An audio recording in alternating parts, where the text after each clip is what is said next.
Kaswabe, this is the 2025 Volkswagen ID Buzz.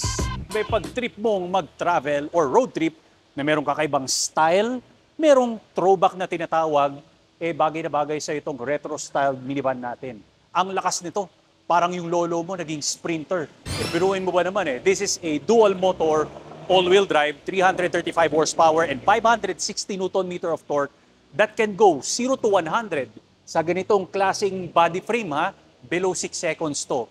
Full travel niya nasa 423 kilometers. Meron kang massive na Volkswagen emblem which has ignition, tapos meron kang horizontal strip lights tulad rin doon sa kanyang rear body. Ngayon, buhay na buhay yung mga ilaw niyan. Meron siyang kick sensor na tinatawag na functionalities.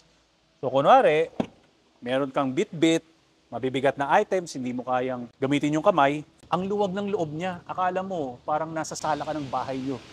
Isipin nyo to from here, sa second row, kaya kong pumunta sa driver cockpit nang dito ako dumadaan.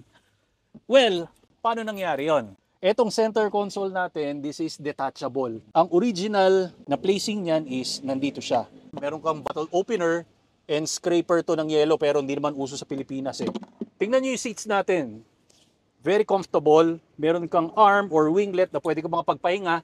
Meron sa right side, meron din sa left side. Panoramic fixed na glass roof which can be clear. Tapos, nagdidim na siya. Ang tawag nila dyan is electromatic. Basta yun na yun kaswabe. And this is our infotainment system which controls yung mga ambient lights, driving preference natin. Colorway, it's peach mango with wood trims. 5.3 na gauge cluster which is maliit nga lang. Ang daming cool features dito kaswabe. Actually, pag gusto mong mapanood yung pinaka full review ng ID Buzz, i-check mo sa aking YouTube channel na Rico Suave and I'll see you there.